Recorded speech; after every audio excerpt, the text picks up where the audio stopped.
Le magazine littéraire Épilogue est une présentation de la Librairie du Quartier. Merci à ce précieux partenaire et à leur équipe de libraires. Vos prochaines lectures vous attendent au 1120 Avenue Cartier. On poursuit le magazine littéraire Épilogue avec Annie Bussière qui a lu pour nous une bande dessinée qui déjà l'emballe, Morgan Taller, avec elle sur, évidemment, le médecin Henry Morgan Taller, pionnier des droits de l'avortement. Des droits de l'avortement et des droits de la femme aussi, il ne faut pas l'oublier. Ouais. C'est sûr, quand on entend le nom Morgan Taller, il y a une image qui nous vient généralement, la face du bonhomme, il y a une image qui nous vient en tête. Il y a même un groupe punk, Me Mom and Morgan Taller. Ben, justement. Mais comme tout ça s'est passé il y a exactement 52 ans, ben c'est sûr qu'on en oublie des bouts. En tout cas, moi, je parle pour moi. Je savais évidemment qui était Henry Morgan Taller, mais je me rappelais pas de tous les tracas juridiques, légaux et de cette espèce des détails de la bataille pour l'avortement au Québec.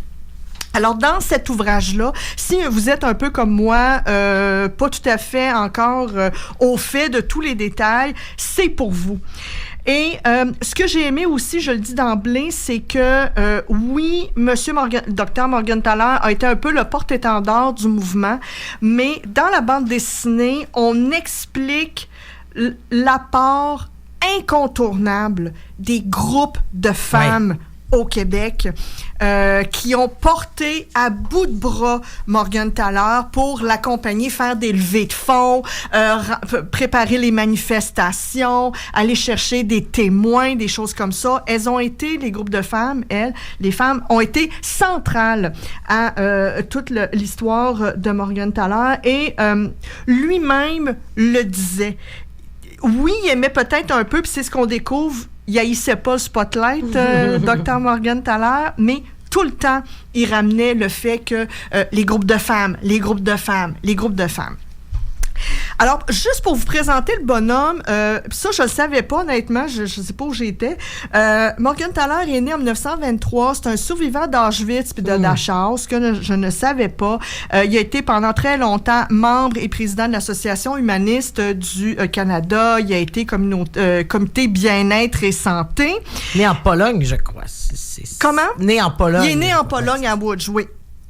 Et rapidement, il s'est dit, si j'ai survécu à tout ça, c'est que j'ai quelque chose à faire sur la planète. Et quand il voyait, parce que c'était effectivement un vrai médecin, il avait sa propre clinique, bon, il rencontrait beaucoup de femmes, et souvent, les femmes le venaient le voir en catimini. Rappelez-vous, c'est l'époque où c'était interdit de parler de contraception. Les femmes mariées et célibataires avaient aucun droit, alors l'avortement, oubliez ça. Les femmes venaient le voir en catimini, bon, patati patata, peux-tu m'aider? Il pouvait juste dire non, mais leur donner des ressources. Généralement, c'était à New York. Les Québécoises qui voulaient se faire avorter dans ce temps-là, c'était à New York. Et ce qui a été un peu comme le point tournant, puis je pense que c'est une histoire d'hypocrisie, tout ça, là, c'est qu'à un moment donné, c'est un prêtre catholique qui l'a appelé. Il dit, écoutez, j'ai besoin d'aide. J'ai une de mes paroissiennes, 13 ans, a été violée par son père, est enceinte, faut l'aider. C'est un prêtre qui l'a appelé. Il a dit, parfait, je l'aide. Et du moment où il a commencé en catimini à en faire, quand il a vu la boucherie qui était les avortements de garage avec des gens pas fiables, pas propres, puis que la moitié des filles mouraient de toute façon, ben il a commencé à en faire on the fly et le mot évidemment, a fait le tour de la ville et il a été très, très, très populaire. Rapidement. Et ça n'a pas pris de temps, évidemment, tout ça était archi illégal. Alors, ça n'a pas pris de temps qu'il a commencé à être ennuyé par la police, par les gouvernements. Puis, ce qu'il faut voir aussi, c'est que tout ça arrive dans un moment. Les ennuis commencent 70, 71 jusqu'à 73. Après la crise d'octobre, les libéraux de Bourassa et Jérôme Choquette en ont eu plus que passé des farfelus de la société québécoise. Et ce qu'on découvre aussi, ce que je savais pas, c'est qu'il a vraiment été honnêtement persécuté par le gouvernement qui cherchait toutes les petites entailles par où passer pour l'attraper. Ils ont même essayé de faire un Al Capone de lui-même parce qu'ils ont essayé de l'attraper avec ses impôts. Ben c'est à vous voilà. dire, OK? Alors, c'est une présentation de la vie de l'homme. C'est une présentation de la société québécoise à l'époque. Puis, société québécoise aussi versus société canadienne parce que cette espèce de mouvement de reconnaissance des droits des femmes sur leur corps, reconnaissance du droit à l'avortement, ça a commencé au Québec et après, ça a fait boule de neige quand Morgan Taller a été invité, par exemple, à Toronto, à Vancouver et tout ça. Alors, c'est vraiment un panorama de l'histoire du Québec, panorama de l'histoire du bonhomme, panorama de l'histoire aussi des groupes de femmes, comment le mouvement des femmes au Québec a été déterminant et très fort. Et c'est aussi, j'allais dire poliment, du rattrapage politique quand on a vu qu'à un moment donné, la société était en accord avec lui. C'est les lois qui suivaient pas, c'est les gouvernements qui l'utilisaient à bon escient pour gagner ou perdre des élections. À un moment donné, les gens se sont rendus compte, la population est pour, ils sont d'accord avec le principe. Alors là, c'est sûr que dès 76, novembre 76 pour pas le dire, tiens, ben c'est sûr qu'à un moment donné, tout ça a été remis de l'avant pour vraiment s'ancrer dans la société. Ce que j'ai apprécié aussi, Brian et Valérie, c'est que à la fin, quand on arrive à la légalisation, en fait, non, faux. La décriminalisation. Oui, c'est pas la légalisation, c'est la décriminalisation du... c'est drôle que tu boives ton sirop, excuse-moi. La décriminalisation de l'avortement en 88, c'est que depuis 88, puis on vous l'explique à la fin, il y a eu 48 projets de loi déposés par des hommes pour essayer d'une quelconque façon, par une multitude d'angles, d'essayer de commencer à gruger tout ça.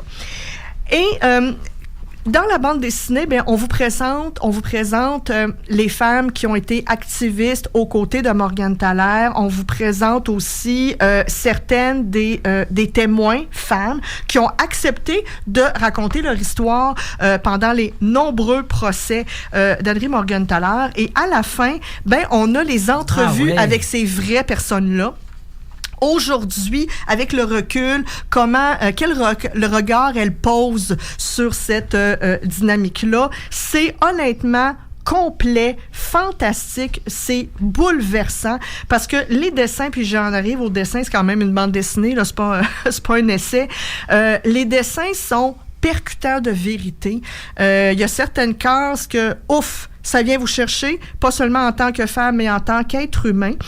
Et ce qui est intéressant, comme dans tous les ouvrages un peu de Michel Viau, c'est que, bon, c'est un historien, il connaît son affaire, il y a beaucoup de recherches derrière tout ça.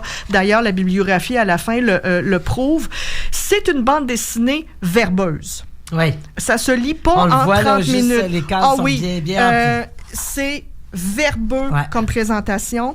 Et c'est le danger, des fois, que le dessin soit au second rang, mais...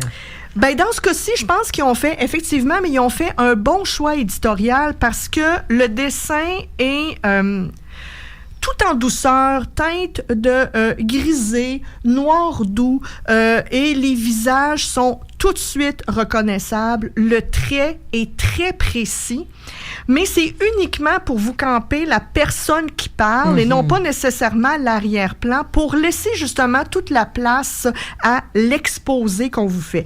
Et l'exposé, ben, c'est, comme je vous disais, basé sur une bibliographie exhaustive. Alors, ce sont des citations. Tout ce qu'on fait dire à Morgan Taller, c'est vrai. Ah ouais. Soit c'était des entrevues, dans ses procès ou dans ses écrits. Alors, il n'y a rien d'inventé là-dedans. Comme je vous disais, ben, effectivement, malgré le fait que c'est très verbeux, le dessin est stimulant justement par la variété des expressions faciales des différents personnages. Les personnages sont très bien rendus. Principalement, on le lit pour l'histoire du docteur Morgan Taller, mais de voir comment, en très peu d'années, parce qu'on se rend compte, c'est sur 3-4 ans, là, à quel point la société québécoise a fait des bonds de géants dans sa réflexion sur les femmes, dans sa réflexion sur les droits généraux aussi, les droits humains, et comment on est sorti de la noirceur, on se le cachera Absolument. pas. Tout à fait. Et c'est intéressant de voir aussi, je vais terminer là-dessus, qui était contre. Et c'est de voir les arguments qu'on amenait. Ça aussi, ça vous fait voir certaines personnes d'une autre façon. On va dire ça comme ça. Vous allez voir, il y a des gros noms. On vous parle de Pauline, Lise Payette, Louise Arel, et beaucoup Jérôme Choquette, qui était absolument incapable de sentir, et les felkistes, et les docteurs qui faisaient des avortements. Alors, si vous voulez vous replonger dans un moment charnière de l'histoire du Québec, avec un personnage...